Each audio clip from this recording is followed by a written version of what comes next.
बंदूक बेचने और तस्करी करने वाले अपराधियों के खिलाफ MOCCA की कार्रवाई की गई है। पिंपरी चिंचवड शहर पुलिस आयुक्तालय की सीमा के भीतर देसी बंदूकों की बिक्री और तस्करी करने वाले गिरोह के खिलाफ MOCCA अधिनियम के तहत कार्रवाई की गई है। उमेश चंद्रकांत केदारी उम्र 28 वर्ष, मंथन उर्फ गुड्डू अशोक सातारकर उम्र 28 वर्ष और विशाल ज्योतिराम खानेकर उम्र 30 वर्ष, ये उन अपराधियों के नाम हैं जिन पर MOCCA अधिनियम के तहत कार्रवाई की गई है। पिंपरी चिंचवड शहर पुलिस की संपत्ति अपराध निरोधक पुलिस टीम ने इन 3 देसी अपराधियों के कब्जे से 5 देसी बंदूकें, 20 जिंदा कारतूस और 2 मैगजीन जब्त की है।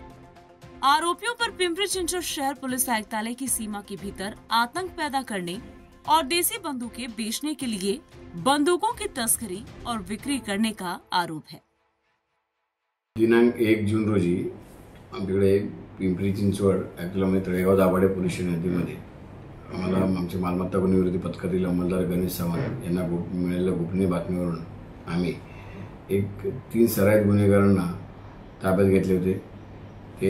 त्यामध्ये उमेश चंद्रकांत केदारी, मंथन सातकर आणि विशाल खानेकर अशा 3 गुन्हेगारांची नाव आहेत। त्यांच्याकडून आम्हाला 5 पिस्टल 20 राऊंड मिळालेले होते। सदर आरोपीने आम्ही तळेगाव दाभाडे पोलीस स्टेशनमध्ये गुन्हा दाखल केला होता। त्या गुन्ह्याच्या तपासामध्ये असं निष्पन्न झालं की सदर आरोपी हे सराईत अभिलेखावर गुन्हेगार आहेत आणि हे संघटित गुन्हे करत आहेत। हे संघटित गुन्हे करत असल्याकारणाने आणि अभिलेखावर गुन्हेगार असल्याने यांना आळा घालण्याकरता आणि त्यांच्यावर आम्ही तत्काळ कडक मोकांवर कारवाई केलेली आहे। यांना मोका कलम यांच्या सदर गुन्ह्यामध्ये आम्ही वाढ केलेली आहे आणि सदर गुन्ह्याच्या तपासातून माननीय आमचे ACP विशाल हिरे साहेब हे करत आहेत। आम्ही नागरिकांना असं आवाहन करल्यामध्ये की कोणी पिंपरी चिंचवड हद्दीमध्ये कुठे बेकायदेशीर पिस्तूल बाळगून विक्री करू नये किंवा पिस्तुलांचा बाळगून त्याची दहशत माजू नये।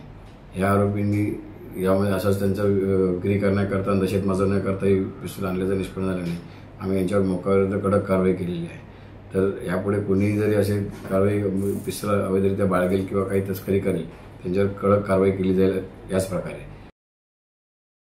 Bureau report, VSRS news, Pimpri Chinchwad.